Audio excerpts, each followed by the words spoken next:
네, 그럼 시작하겠습니다, 저희.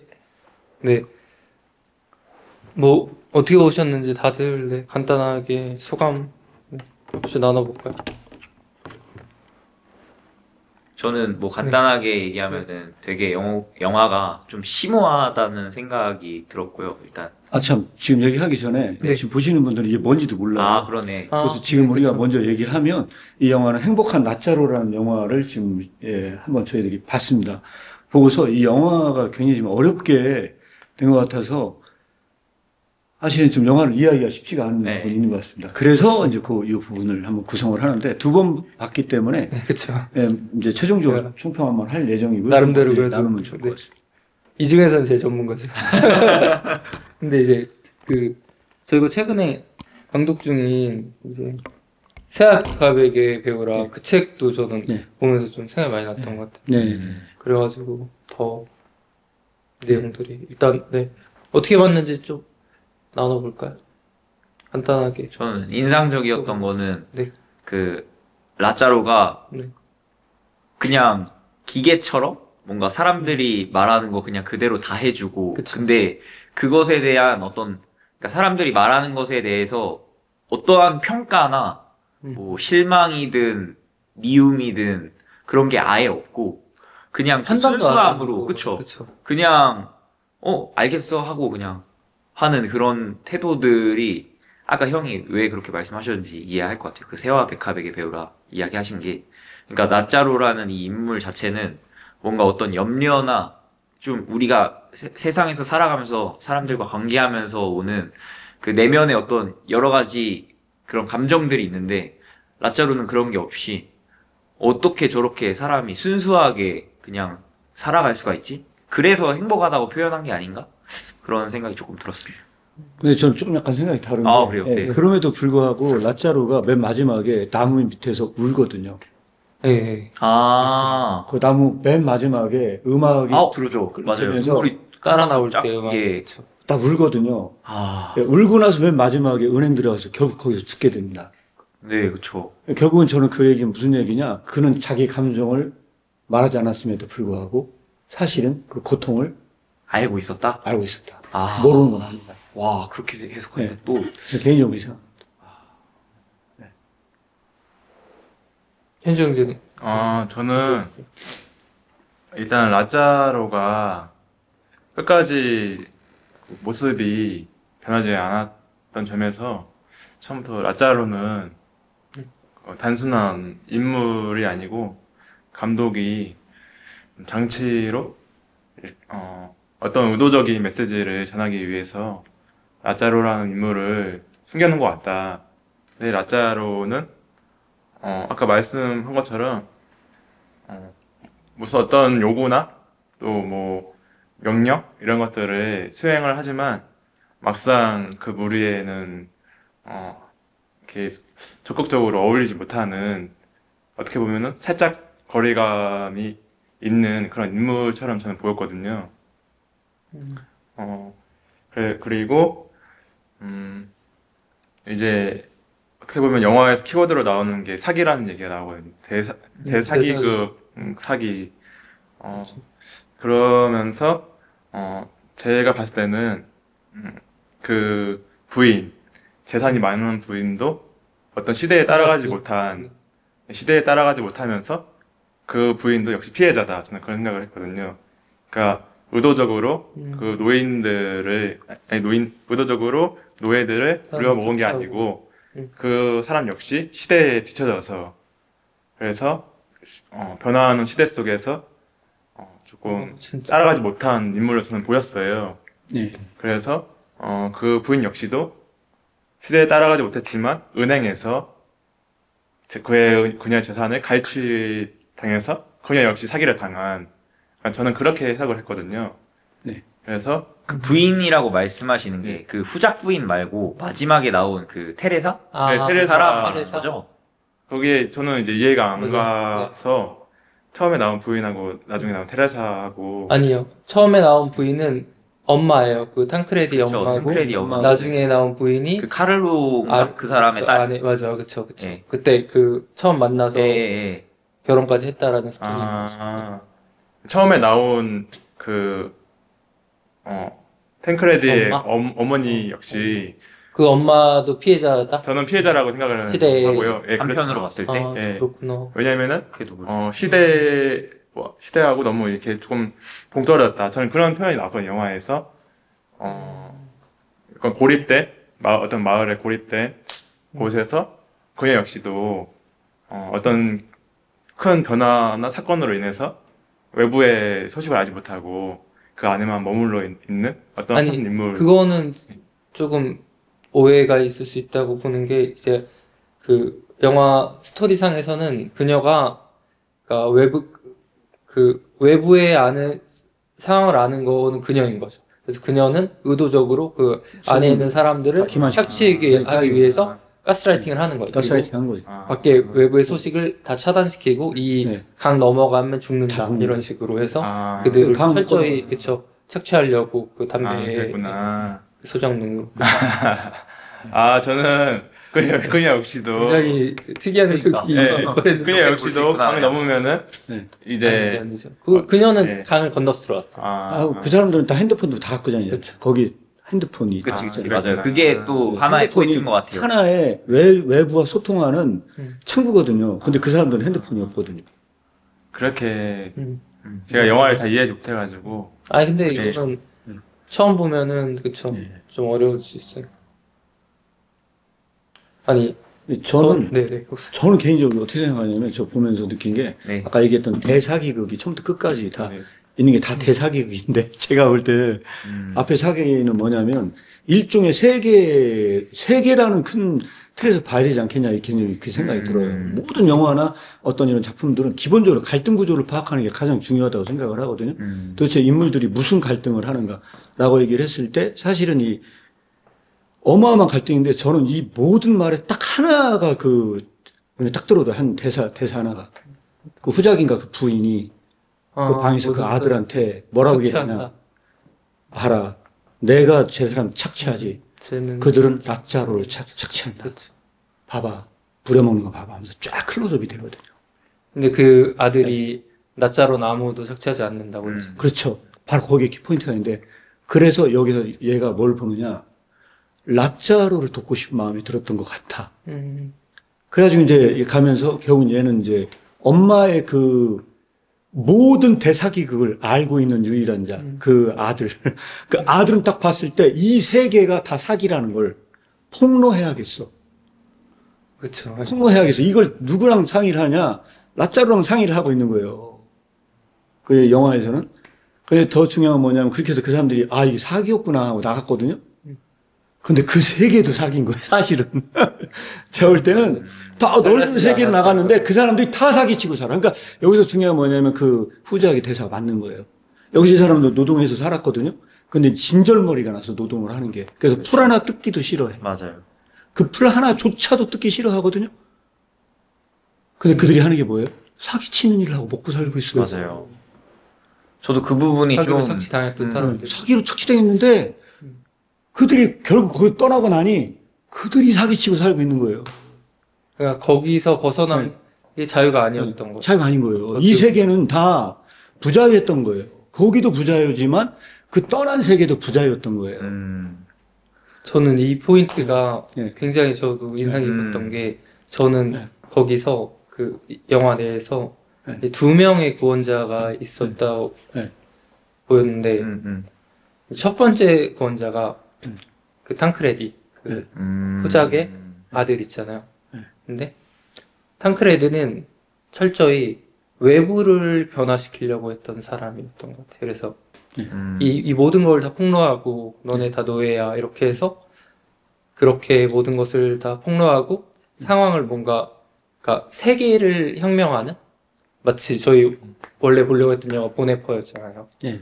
보네퍼 물론 동기나 이런 거는 다 다를 수 있겠지만 마치 그런 식으로 그리고 반면에 이제 두 번째 구원자는 라자로인데 라자로는 내면성인 거죠. 그러니까 자기 자신을 변화시키고 그러니까 어떠한 상황에서도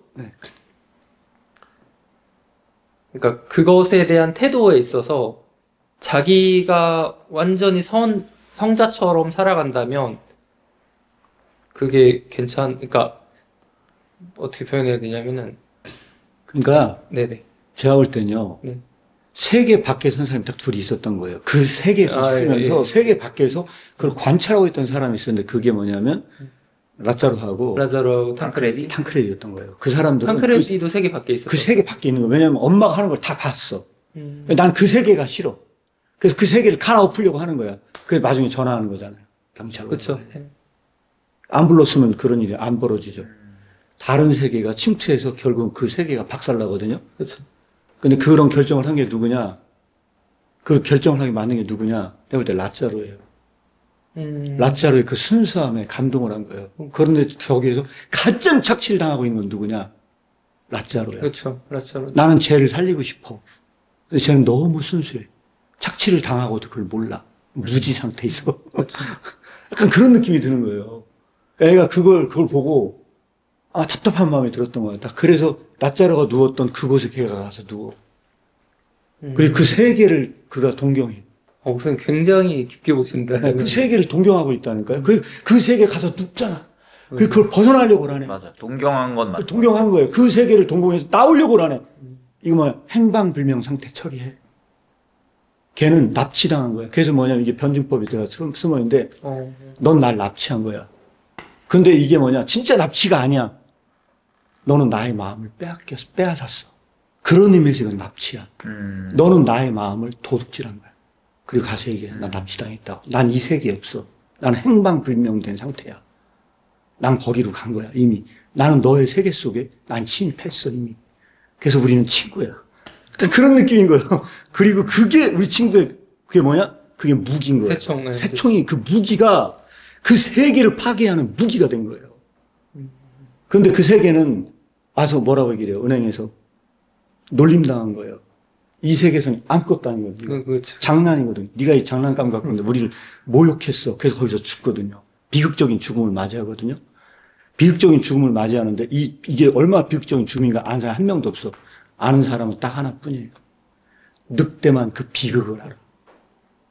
늑대만 슬퍼해. 라자로의 그 죽음을 유일하게 슬퍼한 것은 인간이 아니고 그 늑대만 슬퍼했다고 생각해 나는. 늑대가 슬퍼해서 역주행을 하면서 쫙 사라지면서 엔딩이 딱 되는 거예요. 늑대가 뭔가 성령님 같기도 했어요. 그러니까 은행에서 늑대가 들어올 때 사람들이 그렇죠. 아무도 모르잖아요. 제가 볼 때 성령님이죠. 아, 맞네. 일종 아무도 성령. 못 알아차리잖아요. 왜냐하면 거기에서 그가 그 행동을 감행하도록 걔만 늑대가 보여. 내가 볼 때 늑대가 본 거는 세계에 있는 사람이 늑대를 본 게 아니야. 그 늑대를 본 건 라자루가 늑대를 본 거예요. 그 볼 수 없는 걸 본 거예요. 늑대가 날 지키고 있구나. 저는 그렇게 보이죠, 그게. 와. 저는 아까 전에 말씀하셨던 포인트에서 아까 전에 좀 정리가 안 됐었는데 지금 생각이 났던 게 어떤 거냐면 그래서 이 두 명의 구원자가 보였는데 저한테는 탕크레디는 그 아들은 결국에는 그러니까 저희가 예전에 나눴던 부분이랑도 되게 연관이 되는 것 같은데 이제 나를 제외한 세계를 변혁시키려고 했던 사람. 근데 그는 결국에는 편하지 못한. 별반 다르지 않게 자기는 변하지 않았잖아요. 그치. 근데 그러니까 어떤 느낌 들었냐면 그러니까 착취에서 벗어나는 게 자유가 아니라 착취를 당하는 상황 속에서 그 대상마저도 사랑하는 게 그게 자유고 그게 라자로지 않았나. 그러니까 자신의 그런 내면성 안에서 그런 비슷한 얘기가 사랑의 실천에 그대로 나와요. 뭐라 나오냐? 라자로는요 얼마나 순수한 인간이냐면 도둑질하는 사람이 도둑질하는 걸 몰라. 그렇죠. 악에 대해서 무지해. 그래서 악을 돕고 있어. 그 차가 어디로 가는지도 몰라. 그리고 그 악이 허투루 막 알려줘. 그래서 어마어마한 방어라고 마음고생을 해. 빙글빙글 돌아서 간 게 또 악이야. 그가 악을 벗어날 수 없어. 세계는 악해. 그 악의 세계 속에서 그는 그 굴레에서 벗어날 수 없는 그 세계 속에 있어요. 근데 키르케고르가 그 얘기한 게 하나가 있거든요. 악에 대한 지식은 굉장히 그 불편한 지식이라는 거예요. 아, 악에 대해서 무지해지라고 이야기를 와, 하거든요. 그러네. 네. 그게 그 네. 도둑으로 왔었을 때 네. 이 순수함에 네. 이렇게 칼 들고 위협하다가 네. 칼 결국 접잖아요. 네. 그러면서 결국 네. 그 나짜로가 도와주는 데까지 근데 이렇게 이르잖아요. 그게 왜 그러냐? 거기서 그런 얘기를 하는 순수한 캐릭터가 하냐 무슨 얘기를 하냐 이런 얘기를 하거든요. 꼬마 아이를 도둑놈의 소굴로 데려다 주워버리는 거예요. 너무 오래 놔두면 걔가 동화되니까 잠깐만 데려다 놓고 와보라는 거예요. 그래가지고 꼬마 아이한테 한번 너 어디 갔다 왔는지 서술해보라는 거예요. 그럼 꼬마 아이가 그 도둑들이 하는 행동들요 디테일하게 다 서술한대요. 근데 딱 한 가지를 서술을 못한대요. 도둑질하려고 하는 거를. 악을 서술할 수 없대요. 왜? 꼬마 아이는요 악에 대해서 무지하기 때문에 그 악을 볼 수 없대요. 와, 맞는 것 같아요. 그 얘기를 하거든요. 그럼 그게 누구냐? 제가 볼 때 그게 라짜로야. 아. 라짜로는 그 악을 볼 수 없어. 그런데 그 악을 볼 수 없기 때문에 순수하게 그 자리에 있거든요. 그런데 이거 마치 뭐가 하냐? 그 꼬마 아이를 담고 얘 죽일 거랑 똑같은 얘기예요. 라짜로는 너무 순수한 나머지 악을 못 본다는 사람들이 다 알아. 이용해 먹으려고 그래, 걔를. 그래서 다 와서 막 다 이용해 먹으려고 하거든요. 결국은 그 상황 속에서 그 세계를 유일하게 변화시킨 사람은 딱 한 명밖에 없어. 라짜로야. 그렇죠. 그러니까 라짜로가 그 도시로 가면서 한 가지 또 주목할 포인트가 그 사람들이 사기를 치면서 생을 연명하고 있었잖아요. 근데 결국 그 안토니아 그 여자 주인공 그 주인공도 조금씩 변하거든요. 그러니까 라짜로를 데리고 사기를 치러 갔다가 자기 죄책감이 들었나 봐요. 그러니까 라짜로 데리고 가지 말자고 쓸모없다고. 왜 그러냐? 쓸모없다는 이유가 뭐냐? 쟤는 나를 계속 죄책감을 불러일으키고 제 앞에 서면 나는 너무 힘들어져. 그러니까 그게 뭘로 나타나냐면 이게 처음에 만났을 때 딱 알아보거든요. 그 여자가 쟤 라짜로 아니야? 무릎 꿇잖아요. 무릎을 꿇잖아요. 왜? 쟤는 정말 우리랑 다른 애야. 예수님 대하듯 사는 거. 그거에 대한 일종의 경외감이 있는 거예요. 쟤는 우리랑 달라. 뭔가 다른 애야. 이 세계에 속한 애가 아니야. 그 의미를 좀 중의적으로 표현한 것 같아요. 그러니까 라짜로가 사실은 완전 젊게 자기네들은 나이가 한 뭐 10년, 20년 들었는데 라짜로 젊게 갑자기 와가지고 이게 약간 뭐 그 나이 귀신이니 뭐니 이렇게 악마니 뭐니 맞죠. 그것과 방금 말씀하신 그 의미가 약간 섞어서 이렇게 표현한 게 아닌가 감독이. 여기. 저는 그 라짜로가 변하지 않는 게 어쩌면 이제 영혼과 비유가 될 수 있겠다.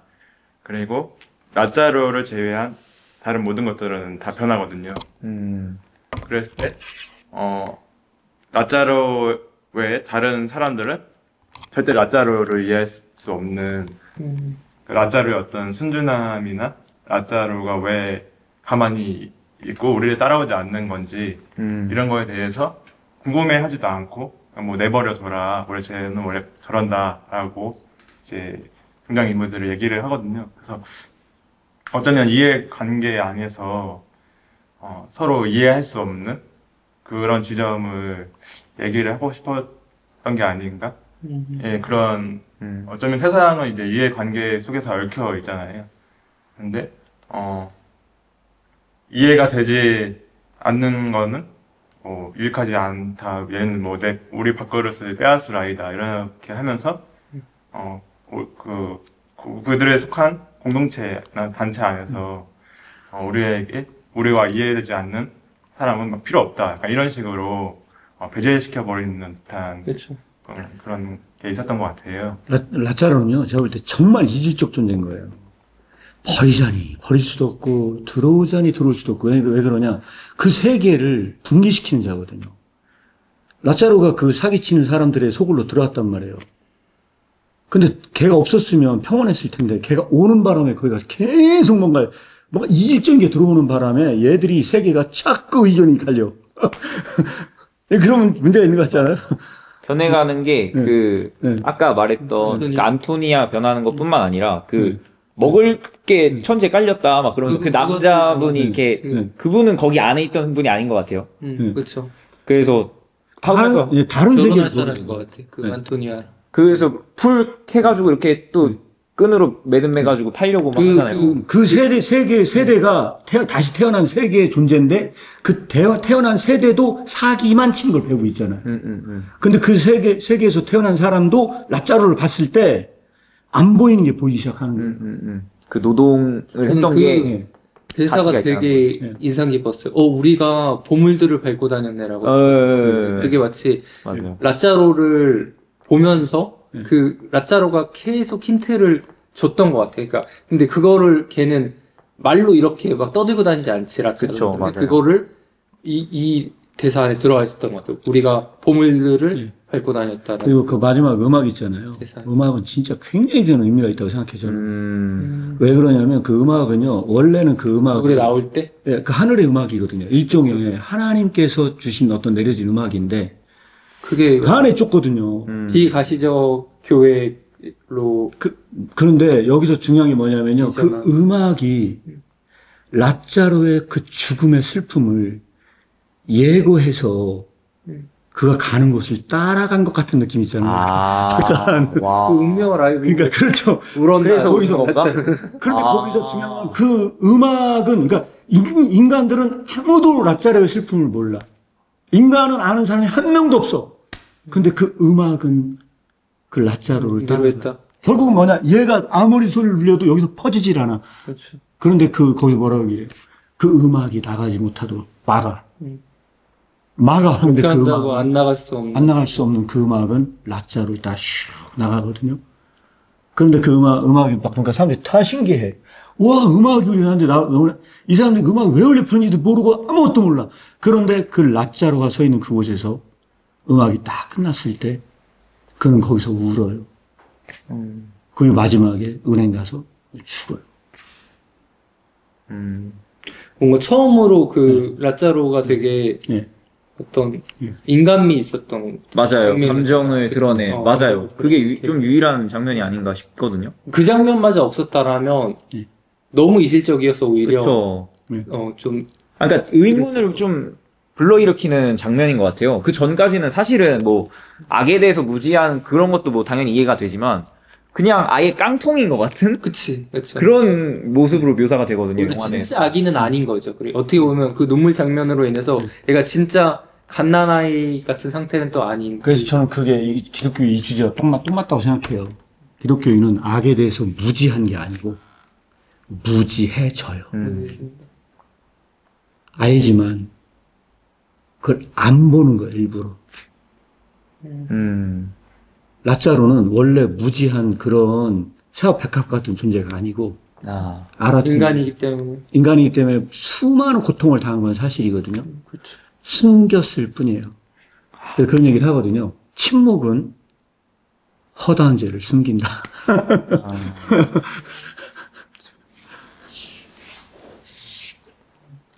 네 눈이 밝으면 온 몸이 밝을 것이다. 그런 말씀이 있잖아요. 약간 그런 거랑 연결이 되는 것 같아요. 그러니까 내가 결국에는 같은 사건 안에서도 누군가는 도둑질이다. 그냥 대번 우리는 선입견을 갖고서 이 사람들 하는 행위를 보고 알잖아요. 근데 라짜로에게는 그게 없이 그냥 있는 그대로 순수한 마음으로 그냥 그대로 말을 해버리잖아요. 나는 탄크레디를 보러 왔다. 그래서 그 사람들에게까지 뭔가 그런 영향을 미치고 좀 그런 게 있지 않나. 그래서 키르케고르 작품 중에서 가장 해석하기 나뉘는 부분이 하나가 뭐냐면 사람은 모든 것을 믿지만 절대 속지 않는다. 그거거든요. 속지 않는다. 절대 속지 않는다.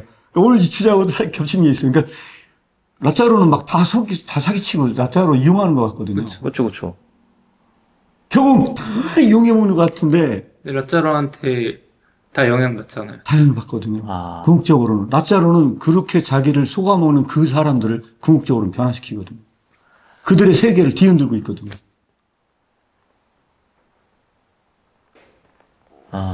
희한한 마력이 있는 존재인 거예요, 사실. 근데 저 궁금한 게, 라짜로가 그 굴러 떨어졌을 때, 그때 왜 그 벼랑으로 갔었던 거예요? 그냥 발을 헛디딘 거죠. 저게 아니에요? 탕크레인인가 찾으러 나선 거죠. 맞아요. 열병 나가지고 자기가 너무 오래 앓다 보니, 걔가 어떻게 됐을까? 그것도 뭐냐면, 그에 대한 걱정이에요. 내가 없었는데 어떻게 됐을까? 내가 오래 못 돌아온다 했잖아요. 야, 나 지금 가면 나 일하러 가야 돼. 나 못 돌아와. 괜찮겠어? 하고 가잖아요. 근데 자기의 그 보금자리를 대신하고 있는 바로 그 사람이잖아. 내가 열병을 알았어. 내가 걔를 못 챙겼어. 그래서 어떻게, 끝까지 개를 찾는 거거든 말이야. 아. 개를. 그러니까 뭐냐면 걔가 그러구나. 일종의 부활하고 나서도 그 늑대에 의해서 걔가 구원을 받았잖아요. 이 라자로가 그 세계를 가잖아요. 그때도 머릿속은 딱 하나밖에 없거든요.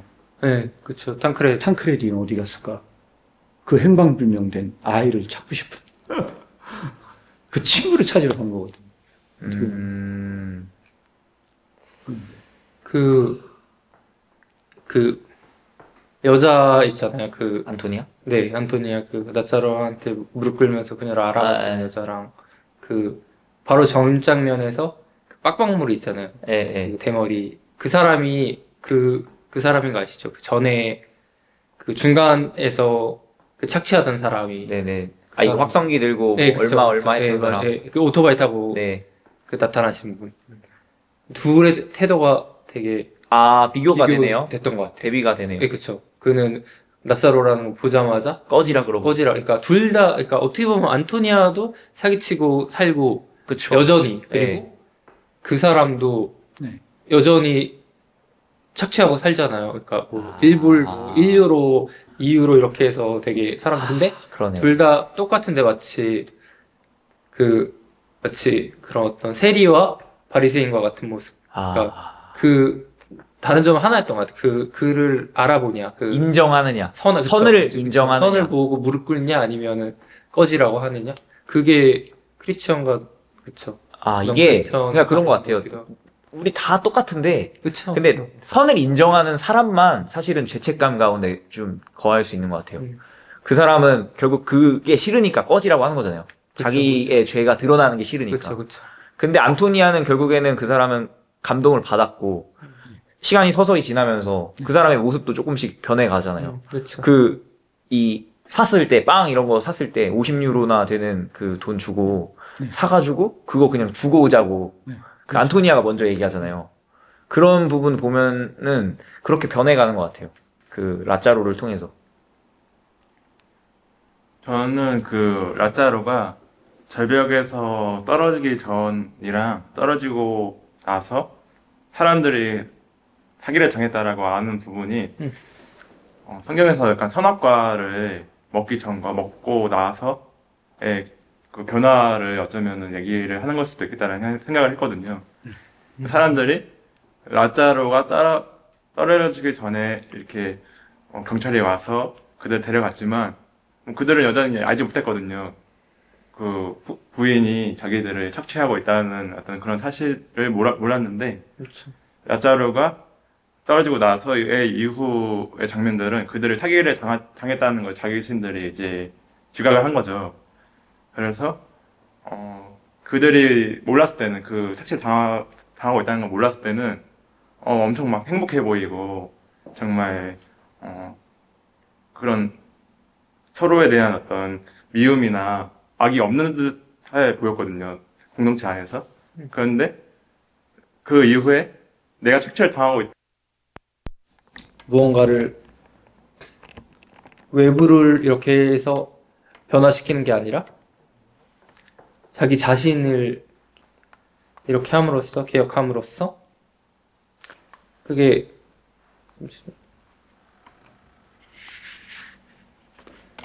지금 이게 배터리가 나갔어요. 네네. 따로 있나요 더? 네. 배터리가 언제 나왔는지 모르겠어요. 도중에 계속 확인했거든요. 지금 안 나가는 거예요, 목소리? 목소리 지금은 또 켰는데 왜 나왔는지 모르겠어요. 근데 지금 그 도중에 끊긴 데가 중요한 데가 안 끊겼습니다. 천천히 하시죠. 했는데. 근데 되게 풍부한 얘기들이 많이 오가네요. 그러게요. 예. 제가 볼 때 즉흥적으로 해도 괜찮아요. 그렇죠. 그게 더 자연스러워요. 오히려. 맞습니다. 또 이렇게 메모해 두셨어요? 뭐 같이 네. 이야기해 볼 만한 거? 보면서도 저도 그러니까 이게 다시 됐나요, 봐도, 다시? 다시 봐도 좋을 것 같아요. 네, 저 두 번 보니까 확실히 많이 들어오더라고. 근데 네. 제가 얘기하고 싶은 포인트가 어떤 거냐면은, 이제 그러니까, 죄를 과중시키는 거라는 거죠. 그러니까, 왼뺨을 돌려댔을 때 오른뺨을 그러니까 왼발을 맞았을 때 오른발을 만약에 돌려대요 상대가. 그러면 상대 입장에서는 1만큼의 죄를 질 수 있는데 굳이 이거를 이제 정량화 하자면은 2대 때리니까 2만큼의 죄를 짓게 되는 거죠. 그게 그때 그 김학주 교수님이 하셨던 논지의 그 핵심이었던 것 같아요. 그래서 결국에는 착취를 당하는 가운데서 그것을 외부를 이제 개혁해서 멈추는 건 상대의 죄를 멈추게 하는 효과도 있다라는 거죠. 근데 거기서 내가 그냥 착취를 당해주는 거. 그러니까 그거는 깨달을 때까지. 그렇지. 그거는 오히려 상대의 죄를 더 증가시킨다는 거예요. 증가시키는 거다. 그래가지고 그쵸? 그거를 더 폭로한다는 거예요. 사회를 폭로해서 그거를 이거를 보여준다는 거예요. 그래서 그 법정에서 겉옷을 속옷을 벗어주는 법정적인 대화라는 거예요. 근데 만약에 그런 식으로 하잖아요. 그러면 사람들이 저 진짜 나쁜 놈이네. 어떻게 저런 나쁜 짓을 할 수, 이렇게 그가 가지고 있는 죄를 폭로한다는 거예요. 이게 김학철 교수님의 아이디어거든요. 그러니까 이건 누구의 얘기냐? 월터 윙크 얘기예요.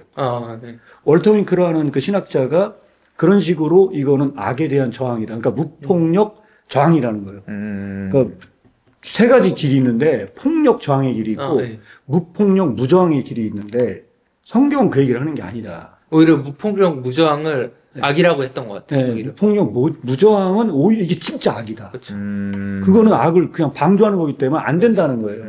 그래서 저항을 해야 되는데 이 저항은 그런 거라고 하는 건데 키르케고는 완전 다릅니다. 해석 자체가. 이거 완전 악랄한 해석이에요. 키르케고를 보면 이게 기독교가 아닌데 기독교인 것처럼 해석이 됐다는 거야. 논리적으로 보면은 근데 또 네. 일리가 있기도 해요. 그렇죠? 네, 이건 굉장히 일리가 있거든요. 굉장히 일리가 있는데 그러면 키르케고 해석은 어떠냐? 사랑은 허다한 죄를 덮는데요. 허다한 죄를 덮는 이 사랑은요, 왼뺨을 딱 치면 오른뺨을 치면 왼뺨을 들이댄다는 거예요. 그럼 그 악을 폭로하는 게 아니야. 키르케고에서 악을 폭로하는 게 아니고 그게 죄를 덮어주는 거라는 거예요. 왜냐면 한 대만 또 내밀면 돌 아픈가 보네. 참을만 한가 본데? 그렇게 생각을 한다는 거예요. 그래서 뭐냐면 그 악이 약해 보인다는 거예요. 오히려. 제가 견딜만 하다는 거예요. 그런 식의 얘기를 해요. 오리를 가고자 하면 심리를 같이 가져. 막 그렇게 얘기를 하잖아요. 그러면 그게 뭐냐면 악을 폭로한다라기보다 악은 강제했지만 선은 그 강제한 것 이상을 갈 수 있을 만큼의 선을 행할 의지가 존재하고 있다는 것. 그걸 보여주고 있다는 거예요. 그러니까 그렇게 완전 해석이 다르거든요. 그때 여기서 되게 중요한 뭐냐면 인내라고 하는 거는 악을 참는데요. 그런데 인내가 악을 참을 때는 그 짐을 가볍게 드는 건 아니래요. 무겁게 든대요. 왜? 너무 힘들어서 그걸 인내하고 참고 있대요. 그때 그는 보상을 받는데요. 뭘로 보상을 받느냐? 사람들이 그를 존경, 위로한대요. 힘내 그런데요. 그럼 용기는 어떠냐? 용기도 그 짐을 가볍게 드는 건 아니래요. 왜? 그 악이 나타났을 때 그거를 참고 막 싸우거든요. 그때 그는 그 무거운 짐을 가볍게 드는 건 아니고 봉학계 골마다 2장에 나오는 거예요. 가볍게 드는 건 아니고 그럼 어떻게 하느냐? 그 짐을 무겁게 드는데 그때 보상이 따르는데 그 뭐냐? 얘기했던 그 고매한 정신은 존경으로 보상을 받는데요. 그런데 온유만 그 짐을 가볍게 든대요. 그래서 외재적인 세상에서 봤을 때는 짐을 안 진 것처럼 보여가지고 그는 상을 받지 못한다. 그래서 이거는 그런 방식으로 그 악을 덮는데요. 인내도 아니고 용기도 아니고 온유함. 온유만 그렇게 할 수 있다는 거예요. 온유가 유일한 기독교적인 정신이고 주님께서 그 정신을 배우라고 얘기한 이유가 거기에 있다는 거예요. 허다한 죄를 덮을 수 있는 사랑을 실천할 수 있는 정신은 온유라는 거예요.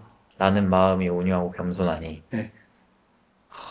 그래서 배우라고 얘기를 한다는 거예요. 이걸 라짜로로 뒤집어 치셔도 아마 라짜로가 해석이 될 거예요. 제가 볼 때는. 그럴 것 같아요. 그것도 그렇게 연결되네요. 네. 근데 그렇게 될 건데, 그럼 여기서 그 사람은 어떻게 하느냐? 그렇게 했을 때 그는 그 악을 경험시키는데, 그러면 어떻게 악에서 승리한 거냐? 이거 설명하기가 또 힘들어요. 라짜로가 악에 대해서 어떻게 승리를 거두었는가? 네. 그건 어떻게 그건 악을 폭로해서 거둔 승리잖아요. 그런데 이거는 해석이 좀 달라요. 어떤 거냐? 이렇게 해서 이게 온주가 승리하는 건 어떤 승리냐? 그 악이 선을 이길 수 없을 만큼 아직도 약해. 강한 게 아니야. 이 악이 얼마나 강한지를 폭로해. 월터 윙크는 가장 특이한 이 악이 얼마나 나쁜지를 그 악을 폭로하는 정신이야. 근데 이 온유는 어떤 거냐? 그 악이 선을 얼마나 이길 수 없는지 너무 약해서 선을 이길 수가 없어. 힘이 없어, 악이. 선을 이겨낼 수가 없다는 거야. 얘기하면 그냥 긴 얘기도 다 거절매해서 아마 잘 이해가 안 갈 수 있는데 그런 얘기를 해요. 느낌 옵니다. 그래가지고 뭐라고 얘기를 하냐면 그런 얘기를 하거든요. 왼뺨을 치면 오른뺨을 들이대요. 근데 온유가 그렇게 들이댈 때 그 짐을 가볍게 들어야 되거든요. 그런데 원수를 용서하는 건 온유가 아니래요. 내가 원수를 용서해. 그건 온유가 아니래요. 그게 온유가 되려면 어떻게 되냐? 70번씩 7번 정도 용서하면 그게 온유래요. 계속해서 나의 삶 가운데 네. 그런 용서를 반복하면 네, 근데 이게 악이 얼마나 약한가를 어떻게 얘기를 하냐. 악이 강한 걸 폭로하는 게 아니고 악이 약한 걸 어떻게 폭로하냐, 온유가. 거꾸로 가잖아요, 해석이. 그걸 이렇게 해석을 하는 거예요. 악은, 얘기하잖아요. 악은 선을 제거하는 게 목표예요.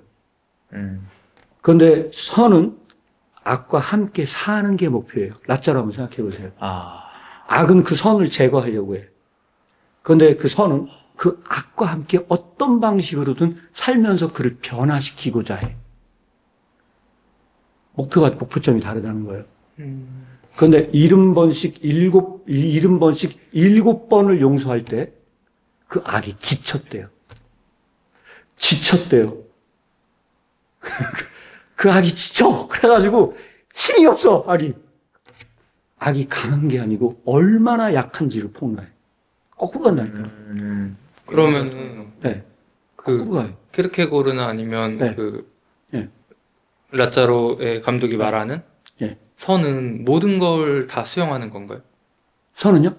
그 악과 함께 살지만 그 그러니까 악이 그 악의 모든 거를 다 받아들이죠. 있다는 걸 수용해. 이 세상에 악이 있다는 걸 수용해. 내가 악 가운데 있다는 걸. 그러니까 악인이 있잖아요. 근데 악인이 보면은 네. 악한 행동을 그러니까 되게 영화에서 보면 사소한 건데 뭐 기침 날 때마다 담배 피운다고 했을 때도 담배 피지 맞아요. 않아요. 담배 라샤로가. 피우죠. 네. 그렇죠. 그런 모습들이 네. 굉장히 그냥 그의 모든 걸 다 그냥 수용해주는. 그러니까 보통 우리가 생각하는 선에서 야, 그 담배는 안 좋은 거야 이렇게 해야 되는데 네. 라짜로는 진짜 어느 정도 만약에 이거 백치같이 이거 온유로 해석을 하잖아. 이런 거예요. 악이 요구를 먼저 알고 달라고 강제하기 전 먼저 줘. 약간 그런 느낌이거든요. 네. 그렇죠. 네. 저는 네. 영화 이름이 행복한 라짜로잖아요. 네. 근데 영화를 보면서 네. 라짜로가 행복할 때. 행복하지 않는 모습만 보이는 거예요. 그렇죠. 네. 네. 그래서 왜 제목이 행복한 라짜로일까 네. 생각을 했는데 마지막에 라짜로가 죽으면서 이제 늑대가 지나가고 영화가 네. 마무리가 되잖아요. 근데 라짜로는 죽음까지도 그를 변화시키지 못했다. 네. 그의 어떤 순준한 모습이라든지 네. 어떤 세상에 악에 있어서 라짜로가 변화되는 모습이라든지 이런 것들을 비춰주지 않는 것 같거든요. 그래서 어쩌면 라짜로가 행복한 이유는 성경에서 비유를 하자면 죽음마저도 그를 변화시키지 못하고 그래서 라짜로는 어떻게 보면은 이 세상에 변화시킬 수 없는 인물로 비춰졌고 죽음에서 승리한 예수님의 그런 모습에서 봤을 때 행복한 라짜로로 결말이 되지 않았을까 그렇게 저는 오히려 키르케고르적으로 해석하는 게 제일 해석이 좋다고 생각을 하거든요. 그게 무슨 얘기냐? 온유는 이 세상에 보상이 없다고 얘기를 하잖아요. 근데 하늘의 상이 크다고 얘기를 해요. 그렇죠. 하늘의 상이 크다고 얘기를 하거든요. 그럼 여기서 이제 헷갈리는 지금도 헷갈리는 거예요. 보험학교 곤란은 이렇게 얘기를 해요. 이 세상에 보상이 없는데 하늘의 상이 크대요. 그러면 온유한 자는 죽어서 보상을 받는다는 얘기인가? 라고 해석을 하면 좀 키르케고르 작품 잘못 해석했다고 생각을 하거든요. 제가 보는 견지는 뭐냐? 그게 죽어서 받는 상이 아니에요. 그래서 제가 누가복음의 말씀을 인용을 하거든요. 너희가 핍박을 받을 때 기뻐하며 뛰놀라. 기뻐하며 뛰놀라고 얘기를 해요. 그럼 거기서 누가복음에 거기 나와 있는 건 다 거꾸로 된 거거든요. 슬퍼하는 자가 복이 있다고 얘기를 해요. 그 사람이 위로를 받는다. 거꾸로 된 얘기를 다 해요. 누가복음 특히 마태복음하고 다른 산상수훈적인 해석이 존재하는 게 있어요. 그때 없는 말이 있어요. 마태복음에 없는 산상수훈에 없는 말. 그 말이 뭐냐 이거예요. 기뻐하고 뛰놀라. 그날에. 거기서 말이 뭐냐면 그날에거든요. 이거 일반적인 정통 주석에서 뭐라고 얘기하냐. 그날에. 천국에서. 예, 종말론적인 그날. 그날에. 근데 킬케로적으로는 그날이 언제냐? 핍박받는 그날에. 그래서 내면성 속에서 기뻐할 것인 맞아요. 거죠. 내면성 속에서 핍박받는 그날에 기쁨이 올라온다는 거예요. 이게 라짜로에서 그래서 행복한가? 그래서 행복하다고 얘기를 해야 돼. 라짜로의 그 삶의 모든 것은 비극이지. 어떻게 그게 제목이 역설이 숨어 있다고 보는 거거든요. 말이 안 되는 이게 라짜로 저 등신 같은 애가 너 라짜로 될래? 그럼 다 고발 거라고 생각하거든요. 아, 라짜로는 아니야. 아마 다 그럴 수 있는 그 지점들이 거기에 존재하고 있다는 거예요. 네.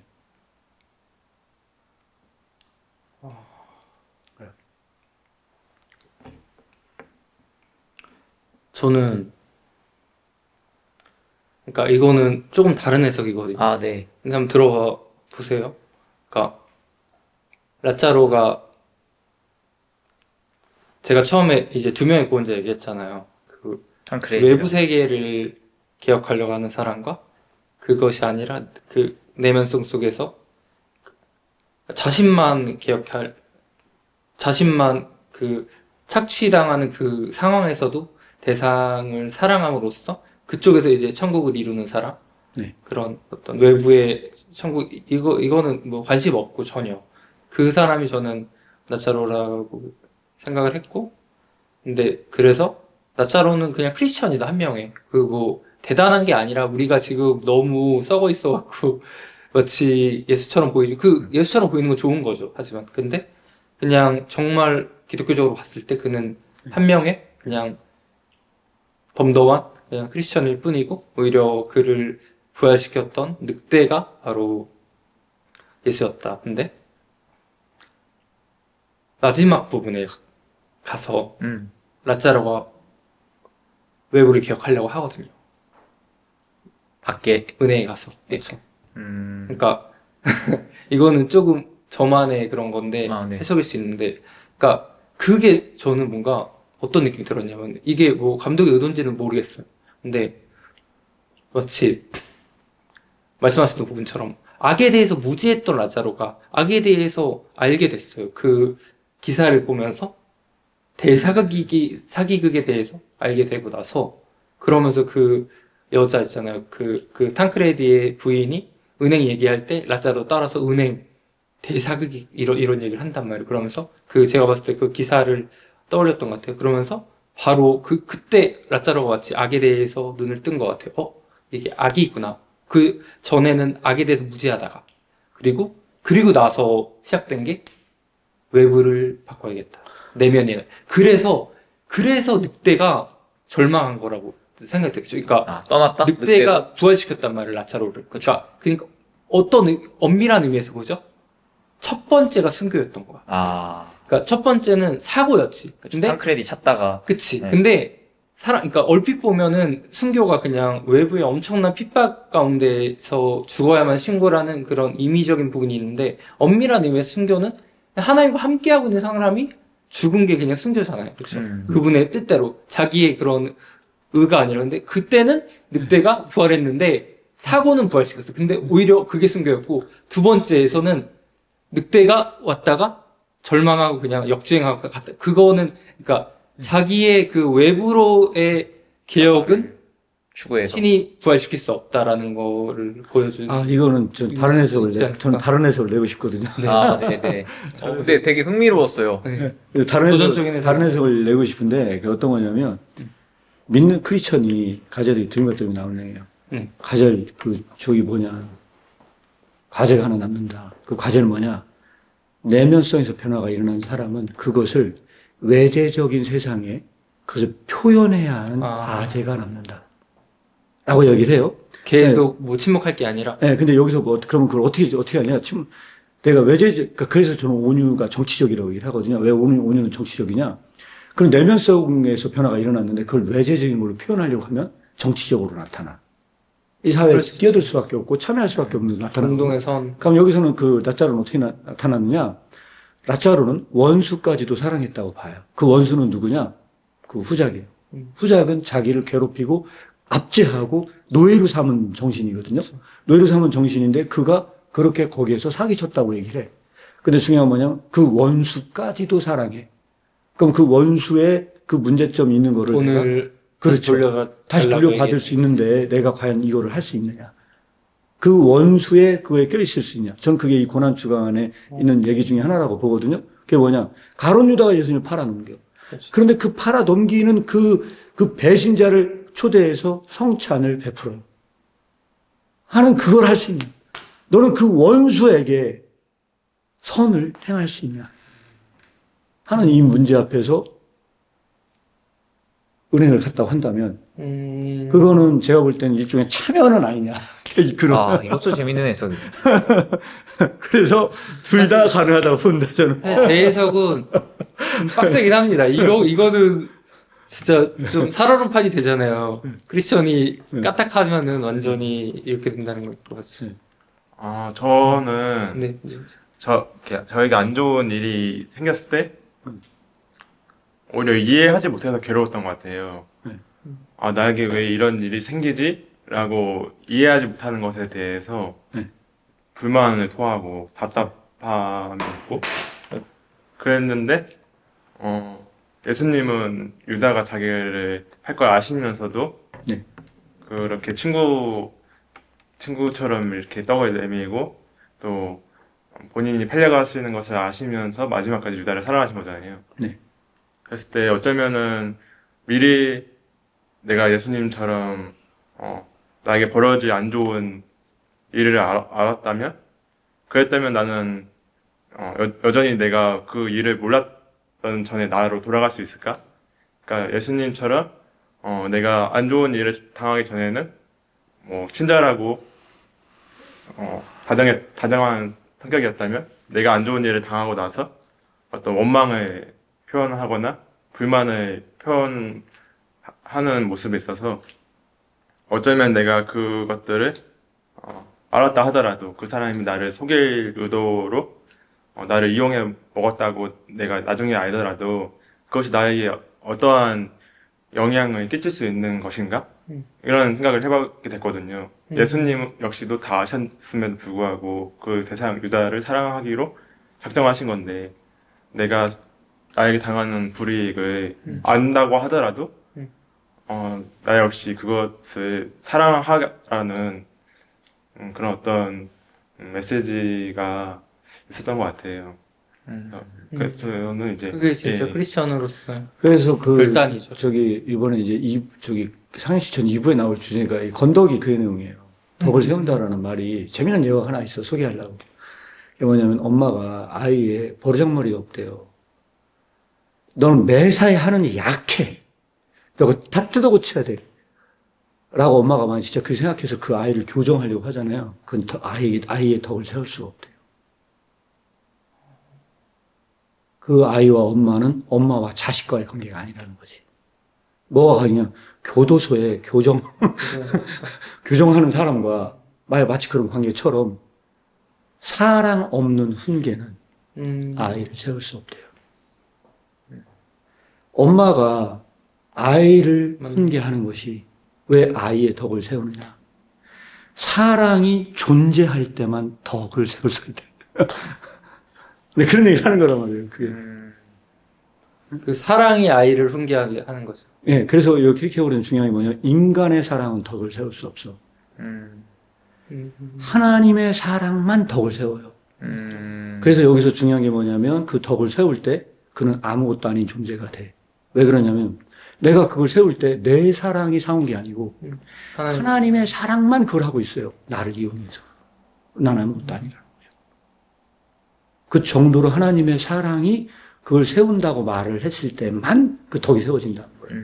그때 뭘 전제하느냐? 여기서 중요한 키포인트 하나가 있는데 기독교는 그렇게 생각한다는 거예요. 상대가 아무리 약한 자라도 그 속에 사랑이 있다고 전제한다는 거예요. 그 속에.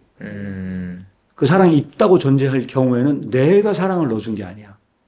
원래 있었으니까. 원래 있었으니까. 그리고 그것을 자라나도록 도왔을 뿐이야. 그렇게 전제한다는 거예요. 살짝 성악설에 조금 반대되는. 근데 제가 아니, 근데 네. 여기 맥락상인 건 굉장히 중요한 측면이 하나가 있거든요. 그러면 진짜 있는 거냐? 아니요. 아니, 이거 약간 개념이 좀 달라요. 네. 이건 진짜 해석이 굉장히 중요한 해석 중에 하나인데, 우리 저기 세화백화백의 배우라 형상하고도 관련이 있어요. 네, 그렇죠. 왜 형상하고 관련이냐? 하나님의 형상을 닮았다는 건 하나님의 형상 자체는 사랑이야. 그렇죠. 사랑이거든요. 근데 그 여기서 중요한 건 형상을 인간이 잃어버렸거든요. 그 사람 속에 진짜 사랑이 들어있어서 그런 게 아니라는 거예요. 제가 봤을 때는 그 해석이 그거거든요. 사랑이 들어있어서 그런 게 아니고, 그냥 있다고 믿어. 그게 뭐냐면, 중요한 뭐냐면, 내가 그 사람이 사랑을 전제한다는 게 뭐냐면, 진짜 그 사람 산소에 드는 게 아니고, 아무리 악한 자라도 사랑이 있다고 믿어요. 믿어요. 그리고 그 행동을 한다는 거예요. 그러면 없던 사랑도 생긴다는 거예요. 그게 새로운 존재예요. 뉴빙이 생성되는 거예요. 그러니까 없어도 있다고 믿고 한다는 거예요. 그때 그 하나님의 사랑이 일을 하신다는 거예요. 내가 일을 하는 게 아니고. 여기서 왜 사랑이 중복이냐? 이 사랑이 일을 할 때 두 가지 방법으로 일을 한다는 거예요. 내가 그 사랑이 있다고 믿을 때 제일 먼저 사랑이 나를 세워요. 그 나를. 그 사랑이 나를 변화시켜. 내 속에 그 선함이 없는 그 선함을 더 강화시켜. 점점 더 강화시킨다는 거예요. 두 번째는 내가 믿는 그때 그 상대를 변화시킨다. 그런 얘기 하는 거예요. 쌍방향. 아니, 저는 읽으면서 그 도스토옙스키 소설 백치라는 소설이 있는데 그 소설 되게 생각났던 것 같아요. 제가 봤을 때 감독이 도스토옙스키 팬일 수도 있을 것 같아요. 보면은 그 정교 성화들도 많이 나오더라고요. 중간중간 보니까. 그런 걸 봐도 그렇고. 그래서 제가 또 하나 얘기하고 싶었던 포인트가 어떤 거냐면요. 백치가 이제 보통 등신 뭐 이런 거잖아요. 바보 이런 건데. 그 바보 위반도 똑같은 거잖아요. 네, 그렇죠. 바보 위반이. 바보만 세상을 변화시키는 거예요. 세상에서 그걸 바보라고 얘기를 해. 그래서 진짜 변화시킨 건 그 바보가 세상을 변화시키고 있거든요. 그러니까 근데 이 부분이 저는 또 어떻게 다가왔냐면 예수님은 사실 바보의 모습은 아니에요. 그쵸. 제가 맞아요. 본 성경은 저도. 예수님은 오히려 그러니까 어떻게 표현할 수 있을 거냐면 저는 예수님은 이성적으로도 완전하시고 의지적으로도 완전하신 분 같아요. 제가 이게 뭐 주지주의, 뭐 주의주의 논쟁 이쪽으로도 갈 수도 있는데, 근데 크리스천은 이성적으로 완전한 거는 제가 봤을 때 불가능한 것 같아요. 근데 의지적으로는 완전할 수 있는 것 같아요. 그래서 자라나서. 그래서 의지적으로만 완전했을 때 모습이 바보가 아닌가, 백치가 아닌가라는 생각을 좀 하게 된 것 같아요. 그러니까 마치 예수님은 그러니까 그런 구절 나오죠. 성경에서 예수님께서는 각 사람의 동기를 다 아심으로 각 사람의 마음을 다 꿰뚫어 보심으로 그들에게 뭐 물어보지 않아도 됐다. 이런 구절도 있거든요. 그러니까 마치 성경을 보면 예수님은 그냥 화를 안 내고 모든 거에 그냥 예스맨이 아니라 진짜 시의적절하세요. 딱. 그러니까 우리랑 어떻게 보면 반대죠. 우리는 용기를 내야 될 때 뭔가 눈치 봐서 뭔가 쫄려서 못 내고 오히려 참아야 될 때 화를 내잖아요. 근데 예수님 그거랑 반대였다면 이성적으로 완전하시기 때문에. 그쵸. 근데 크리스천은 백치. 그러니까 그냥 다 참아버리는 오히려. 그러니까 그거를 판단을 못하는 거야 잘. 그래서 그냥 그런 의미에서 되게 악에 대해서 무지해진다 이걸랑도 좀 일맥상통한 것 같기도 하고 그런 생각도. 그래서 막 그런 얘기도 하거든요. 킬케어는 애가 어떤 걸 잘못하고 있을 때 못 본 척 한다는 거예요, 엄마는. 자꾸 지적하고 이런 것보다 그게 더 교화적이고 더 아이의 덕을 세우기 위해서 알지만 모르는 척 할 수밖에 없는 상황이 있다는 거예요. 기독교적으로 이걸 해석을 하면 뭐냐, 인간은 악을 봐요. 기독교는 악을 못 보는 게 아니거든요. 근데 무죄진다는 건 뭐냐, 의지적으로 내가 그 악을요 안 보는 거예요. 알지만 안 보는 거거든요. 그러니까 이게 약간 개념이 다르다고 봅니다.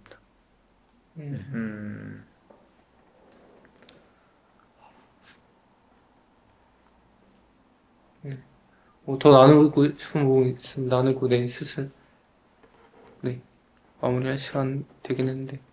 근데 마지막에 그 늑대가 네. 라짜로 죽고 나서 냄새를 맡았나요?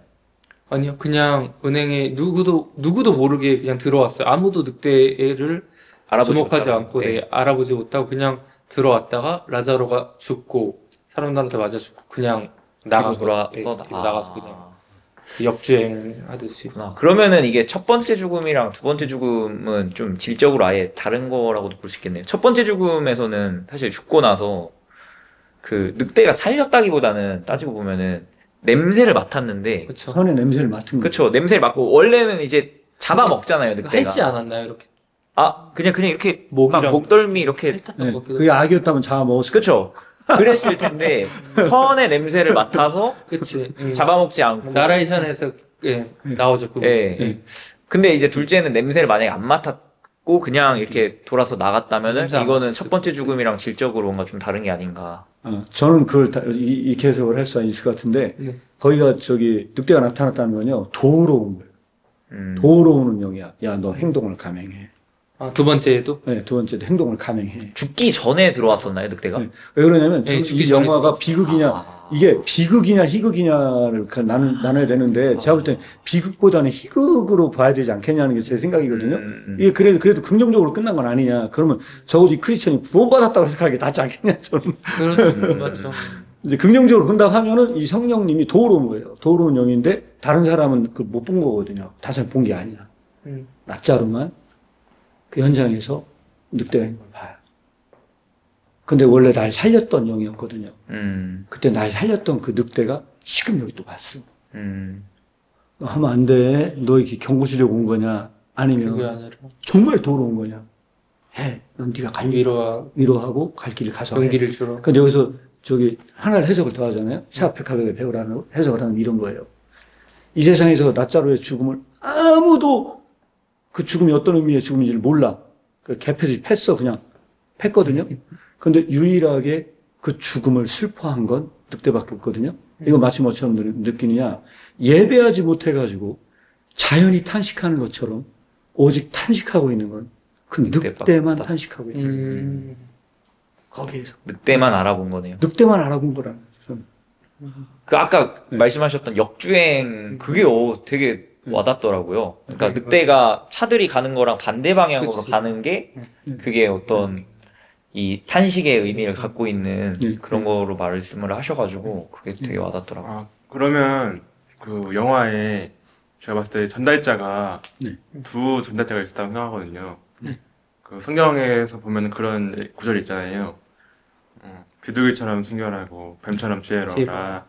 근데 제가 봤을 때는 라짜로가 비둘기처럼 순결하라는 그 것과 그 늑대가 뱀처럼 지혜로워라는 그 것과 이제 대응이 되면서 마치 라짜로는 이제 비둘기처럼 순결하게 이 세상에 전달을 하는 어떤 전달자로서의 역할을 한다면 늑대는 이제 지혜를 알려주는 그런 어떤 전달자로서 영화에 장치가 돼서 메시지를 이렇게 전달해주는 매개체가 되지 않았나 좀 그렇게 보여지는 것 같네요. 볼 수도 있겠네. 저도 똑같다고 생각하거든요. 그 영화 보여주는 것처럼 인생의 위기 가운데 있을 때 오히려 더 깊은 성령님을 경험하는 거지. 내가 밥 먹고 할 수 있는 내가 혼자 다 할 수 있는데 뭐더러 성령님이 역사하겠어요. 내가 할 수 있는 일 하는데 내가 힘에 부치고 내 인간의 한계 이상의 길을 가려고 할 때 전 거기서 기적을 경험한다고 생각합니다. 뭔가 목사님 방금 하신 말씀 들어보니까 그런 생각도 나네. 제 해석이 좀 바뀌었는데 지금은 오히려 마지막 장면이 그 늑대가 그냥 살리지 못하고 나간 게 오히려 진짜 순교의 자리에서는 침묵하신 하나님, 그리고 오히려 순교 자리 전까지는 또 보호하시잖아요. 바울도 그 감옥문 막 열리게 하시고 사명자는 죽지 않는다. 그쵸. 예수님도 그렇게 해서 그 실수로 이렇게 바로 뛰어서 죽었지만 계속 하시다가 마지막에 오히려 정작 그 사람들 앞에서 탄압받고 오히려 핍박받아서 죽는 그런 순교 앞에서는 하나님께서도 그냥 묵묵히 그냥 지켜볼 수밖에 없었던 그런 모습일 수도 있겠다. 그러나 슬퍼하셨던. 그쵸. 어우, 좋네요. 그니까요. 되게 뭐 짧게 할 줄 알았는데 이야기가 많이 나오네요. 네, 굉장히 의미 있는 영화인 것 같아요. 제가 볼 때. 네. 아, 근데 저는 한두 번 정도 더 보고 싶어요. 너무 사실 나레이션도 막 뭐 성자와 늑대 뭐 이렇게 어쩌고 얘기가 나왔는데 몰입을 제대로 못했어요. 그 부활시킬 때 그 나레이션이 예. 엄청 중요한 것 같아. 그 안토니아가 기차 타고 가면서 맞아.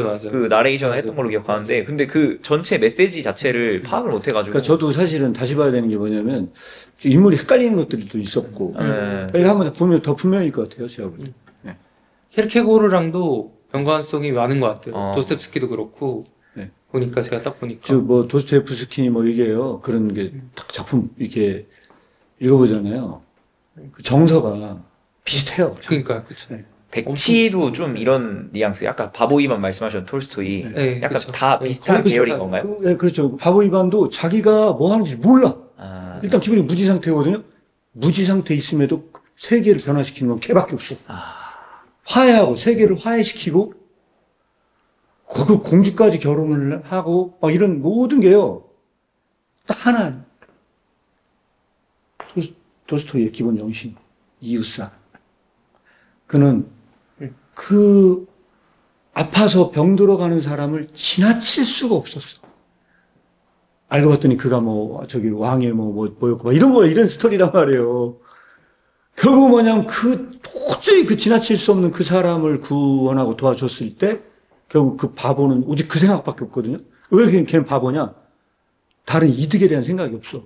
자기 친구, 자기 뭐 동생, 형 막 이런 애들은 아버지 유산 물려받고 뭐 하려고 하고 뭐 맨 거기에 매워가지고 부자로 살고 있는데 얘는 바보 천치야. 그냥 이용만 당하거든요. 형제들한테도. 막 그런 스토리란 말이에요. 근데 그 바보에게 철저한 정신이 딱 하나가 있어요. 사람을 사랑해야 한다는 거. 오직 그거 하나만 명확해. 그래가지고 그것만 하고 있는데 결국 뭐냐, 그 바보가 한 게 아니고 하나님께서 그걸 다 변화시킨다는 얘기예요. 그 바보가 한 게 아니고. 걔는 원래 바보고. 근데 진짜 세계는 하나님께서는 그 바보를 이용해서 세계를 변화시키거든. 그러시죠. 이거 딱 그 바보 위반 이야기랑 네. 백치의 영화화인 것 같아요. 근데 이게 신기한 게 두 작품 다 엄청 좋은 작품인데 메인 주류 기독교에서는 조금 인정받지 못하고 오히려 비기독교인들이 되게 감동하는 맞아요. 그런 작품. 제가 이거 바보 이방 같은 경우도 제 스토리가 기억이 안 나거든요. 얼마 전에 읽었는데 한 2년 전에 읽었나? 제가 어렸을 때 읽었어요, 이걸. 근데 어렸을 때 읽었을 때요. 진짜 욕 나왔어요. 뭘 말하려고 하는지도 모르겠고, 이거 괜히 읽었다 생각을 했거든요. 그러니까 제가 이제 사실 왜 이런 얘기 하냐면, 내가 어렸을 때 누구라도 이런 코멘트라도 해주면. 그쵸. 이게 어떤 의미를 갖고 있는지. 그러니까 제가 나리나라 이제 할 때 읽을 때 막 그런 저희가 그런 거 있는 거예요. 맞아요. 어릴 때는 한 번이나 누가 와가지고 이게 어떤 내용을 담고 있고 얘기해줬으면 더 생각이 풍성해졌을 텐데. 제가 다 커가지고 철학 배우고 뭐하고 신학하고 보니까 이게 작품이 대단한 거예요. 야, 진짜 짧지만 임팩트 있게 기막힌 걸 표현했구나. 맞아요. 그런 생각이 드는 거예요. 근데 저 한 가지 이제 의문이 계속 남는 게 아까 현조 형제가 해줬던 그 순결함과 지혜. 근데 지금 백치 바보 위반 뭐 그 얘기들은 지금 이 라짜로도 그렇고 그 순결함에 대한 어떤 형상은 되게 강조가 많이 됐잖아요. 그쵸. 근데 아까 형이 말씀하신 것처럼 그 지혜, 그러니까 아까 예수님께서 이성적으로 완전하시지만 사람은 그럴 수 없다. 그래서 뭔가 사람은 결국 라짜로처럼 뭐 백치 바보이바 나오는 그런 모습처럼 되어야 된다. 약간 이런 뉘앙스로 이렇게 말씀하셨던 것 같은데. 그러니까 동기를 우리가 네. 알 수 없기 때문에 그냥 후하게 그냥 가는 면이 있죠. 그게 이제 외부에서 보기에는 되게 백치처럼 보일 수밖에 없다. 네. 그런 일도. 그럼 그게 약간 지혜라는 말과 좀 상충되지 않나요? 그러니까 순결함으로는 포장이 될 수 있는데. 근데 이제 제가 알기로는 기독교에서는 그게 이제 진짜 지혜라고 하는 그게 거예요. 지혜다. 오히려. 여기 이게 킬케오르는 지혜라고 하는 말을요 굉장히 변칙법적으로 써요. 근데 그게 어디서 나오냐? 고린도전서 1장이에요. 아. 고린도전서 1장 읽을 때요 지혜만 동그라미 쳐보세요. 몇 번 나와요. 어마어마하게 나와요. 근데 그 지혜에서 둘로 구분을 해요. 하나님의 지혜와 세상의 지혜. 근데 세상의 지혜가 하나님의 그 지혜를 이해하지 못했어요. 만약 세상의 지혜가 그걸 이해했다면 그 십자가를 못 박지 않았을 거야. 그런데 그 하나님의 지혜는 세상에서는 어리석어 보여요. 그쵸. 어리석어 보여. 바보 이반처럼 보여져. 다 바보 같아. 또라이 같아 보여. 아. 그래서 이용해 먹으려고 해. 그래서 그 라짜로도 이용당하는 모습으로 그려져. 그런데 뭔가 이용당하는 애들이 뭔가 불길한 힘을 느껴, 거기서. 굉장히 불리한, 마력이 느껴지거든요? 도저히 이해할 수 없는 힘이 느껴져요. 그걸 파악한 사람이 있어요. 그 사람들이 불안한 거예요. 왜? 저 힘이 나를 변화시킬 것 같은 불안. 이렇게도 표현할 수 있을 것 같아요. 그러니까 네. 기독교적으로 봤을 때 가장 지혜로운 사람은 가장 자신이 멍청한 줄 아는 사람이다. 그러니까 가장 성자가 가장 자신이 가장 죄인인 줄 아는 사람인 거죠. 죄인 중에 개수다라는 고백. 그런 맥락일 수도 있어요. 맞아요. 그래서 킬케오르는 거꾸로 가요. 맞다. 어떤 게 있냐, 이런 게 가요. 얘기를 하자면 이런 거란 말이에요. 철학은 무로 시작하잖아요. 모르는 데서 시작을 한단 말이에요. 무로 시작해서 뭘로 끝나냐? 절대지로 끝나요. 절대지는 건 뭐냐면 진짜 지식을 완성하는 거예요. 그게 방향성이. 그 방향성이 글로 가는 거예요. 근데 킬케오르는 뭐를 어떻게 가느냐? 기독교는 뭔지 알아요. 악이 뭔지를 알아. 알아요. 이 세계가 어떤지를 파악을 해요. 알거든요. 맞다. 그런데 궁극적으로 그가 크리스천이 될수록 무지 상태로 끝나요. 거꾸로 가요. 무지로 딱 끝나야 돼. 그래서 기독교의 최고의 정수는 뭐냐? 모르는 상태로 딱 끝나는 거예요. 그러니까 무지, 그 순진함이, 그 순결함이 사실은 지혜네요. 그렇죠. 그러니까 같은 거네요, 그게. 결국에는. 결국 같은 거예요. 그게 궁극적으로는 거기서 순진함과 지혜가 만나는 지점에 딱 가장 겸손한 사람이 가장 지혜로운 거지. 가장 수학을 잘 푸는 사람이 지혜로운 게 아니라 기독교에서는 가장 겸손한 자가 가장 지혜로운 거야. 그러면 그 라짜로 영화에서는 막 돈 벌려고 수작 부리고 했던 뭐 카를로나 그 후작 부인이나 이런 사람들이 지혜로운 게 아니라 그게 세상의 지혜고. 그쵸. 진짜 지혜는 라짜로의 지혜였던 거네요. 라짜로는 자기가 지혜로운 줄도 인식을 못하는 것처럼 보이지만. 그래서 여기서 가장 중요한 게 뭐냐면 소크라테스예요. 소크라테스는 건 모른다는 걸 알았다는 거예요. 내가 그러니까 뭐냐면 그러네. 난 항상 모른다는 걸 알고 있지만 너희들은 모른다는 걸 모르잖아, 지금. 혹은 안다고 착각하고 있잖아. 그래서 내가 해야 될 사명은 딱 하나라는 거죠. 그 무지를 자각하게 하는 일이 나의 사명이야.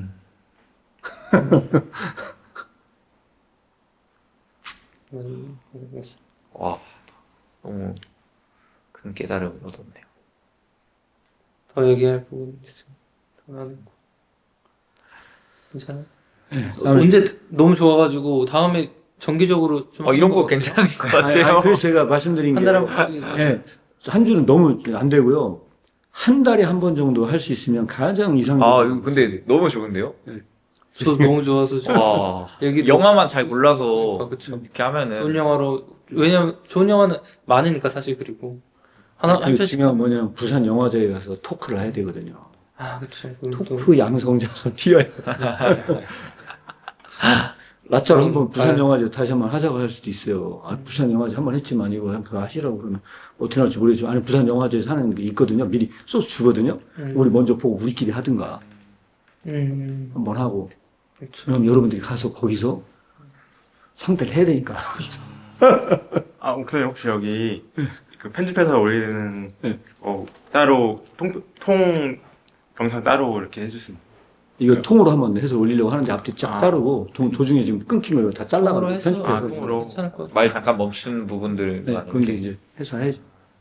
지금 이렇게 나누는 거 이런 건 다 빼고. 근데 너무 좋은데요?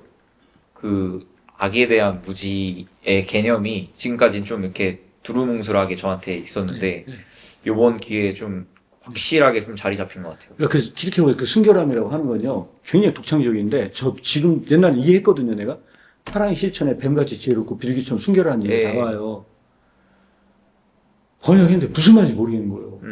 하지만 한데 딱 몸이 딱 쳐니까 이해가 되는 거예요, 갑자기. 야, 이 대단한 얘기 한다. 설명이 안 돼. 그때 내가 이해했거든요. 나중에 한번 봐보세요. 저기 앞부분에 있어요. 찾아봐야죠. 순결함. 거기 다시 한번 꼼꼼히 생각해보세요. 굉장히 어려워요. 그런 텍스트는 어렵거든요. 일반인들이 하고 때가 절대 이해 못해요. 왜? 그렇게 고민하면서 아니거니까. 거기 제대로 쳐서 읽어보면요. 그 대단한 얘기 하는 거예요. 지금. 설명 안 될 뿐이지. 뭔가 저의 지향점이 좀 바뀐 것 같아요. 그러니까 지향점.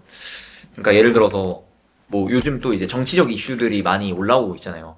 그래서 침묵하면 안 되고 막 드러내야 되고 또 이런 것들이 있는데 물론 이제 당연히 예수님께서도 바리새인들의 위선을 지적하시고 그렇죠. 그게 맞는데 과연 내가 선 자리에서 해야 될 그 선은 추구해야 될 선은 무엇인가 그런 것들 조금 더 그런 악에 대한 무지 관점에서 내가 지금 저 사람의 죄를 그러니까 그 정죄하려고 그렇죠. 너 지금 도둑질하고 있어 이거를 하려고 하는 건 아닌지 그거를 자꾸 점검을 해야 되겠다 이런 생각이 많이 들어서 사랑의 실천 2부 1장 있잖아요. 혁명적인 책이에요. 미리 달라고 하면 내가 원고 줄 수 있거든요. 2부 1장? 네, 지금 번역 다 끝내놨어요. 몇 번을 봤어요, 제가. 번역 몇 번 뜯어 고쳤거든요. 몇 번을 뜯어 고쳤어요. 챗GPT로 마지막, 최종적으로 점검해가지고 마지막 또 뜯어 고쳤거든요. 진짜 이건요, 감탄만 나오는 장인데. 한번 받을 수 있나요? 준영재가 설명이 안 돼.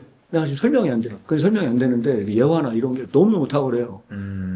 탁월한데, 그 핵심적인 내용이 지금 그 말한 거에 관련이 있어서 하는 말씀을 드려요. 네. 관련해서 말씀을 드리는데, 이게 사람을 변화시키는 건요, 누군가가 내가 저 사람이 못하고 있어.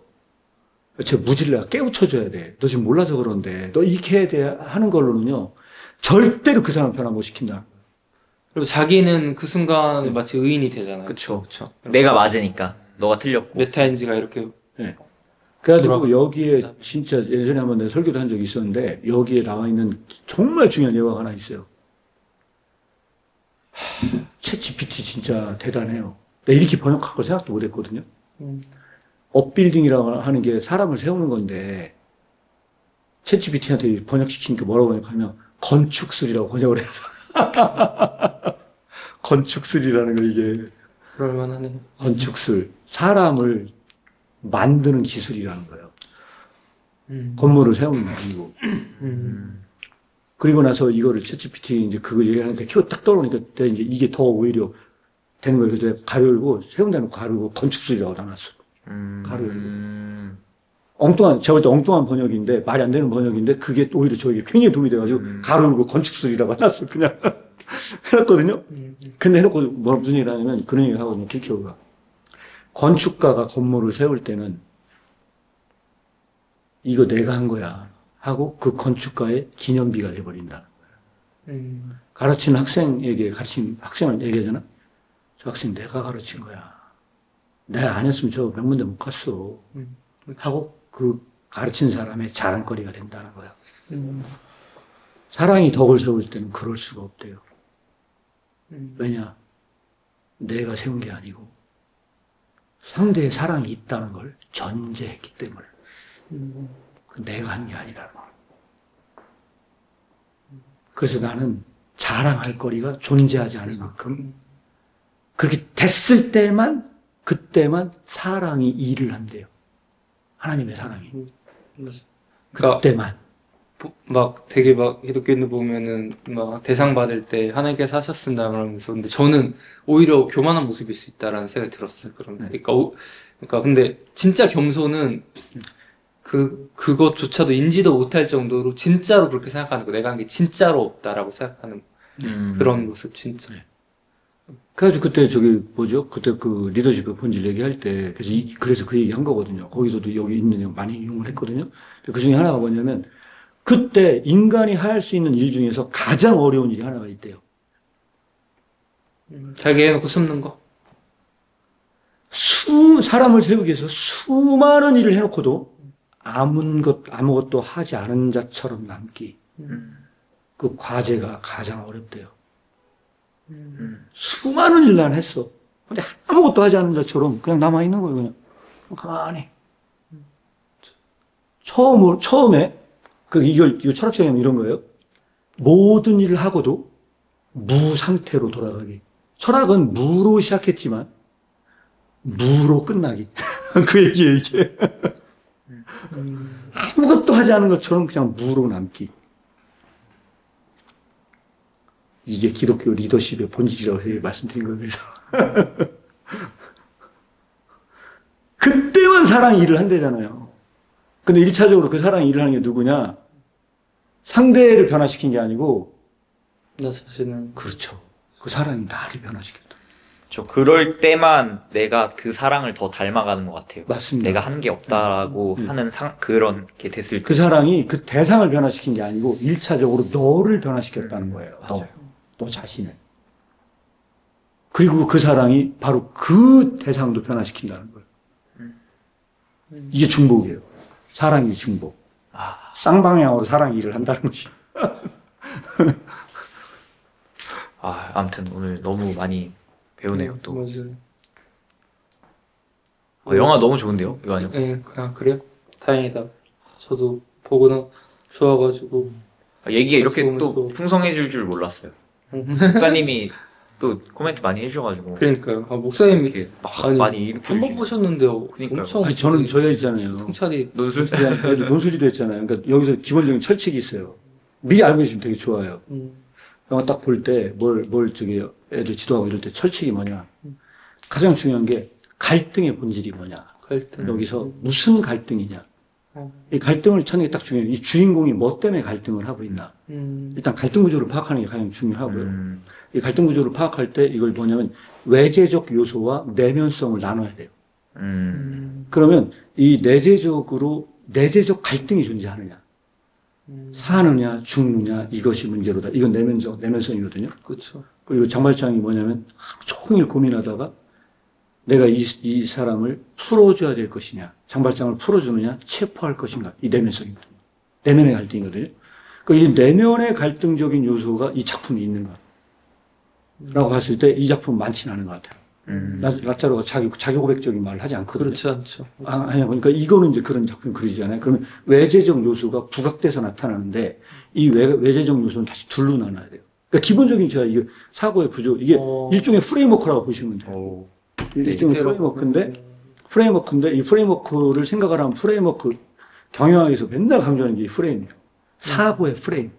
어떤 걸 분석할 때 이 분석적 틀이 없이는 분석이 안 되니까 지금 제가 말씀드린 이 분석적 틀을 갖고 머릿속에 생각을 하라고 말씀드리는 거예요. 그 외재적 두 가지는 이게 외재적인 두 가지는 뭐냐? 하나는 뭐냐면 이 주인공이 제도와의 갈등이 있는가 없는가.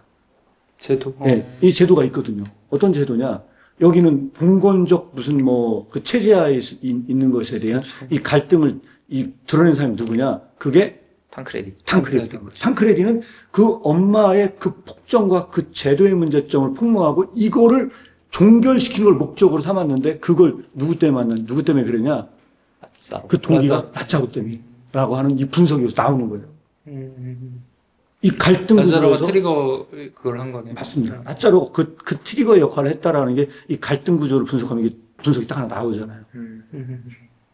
이게 제도와의 갈등이요. 두 번째는 뭐냐? 인물 사이의 갈등이 좀 많이 논하지 않았는데 주인공이 어떤 인물과 갈등을 하고 있고 어떤 인물과는 어떤 관계고 이 인물에 대한 거를 다 이름 정해놓고 화살표 딱 놓고 적대적 관계, 순가적 관계 놓고 딱 놓고 얘기하면 할 일이 더 많지. 그런 식으로 해가지고 이제 기본적인 어. 예, 구조를 가지고 이제 생각을 하면 가장 갈등 구조로. 네. 그런.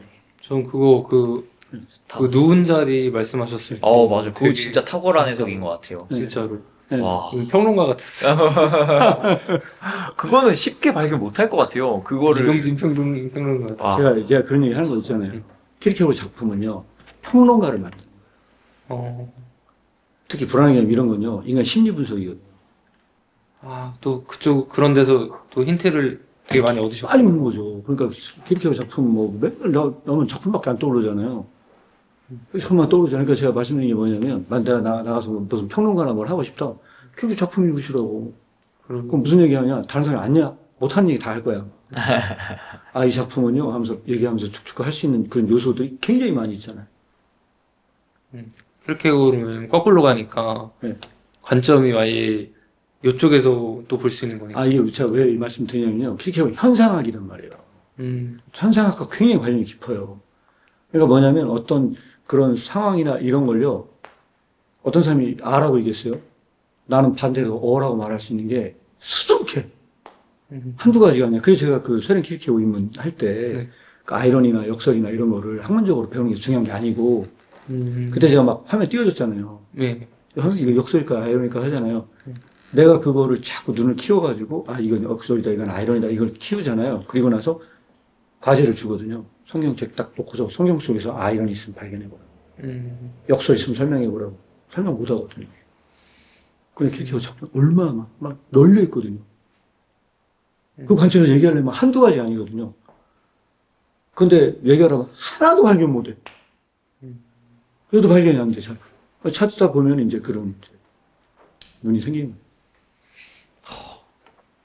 거예요. 네요. 슬슬 어떻게 할까요?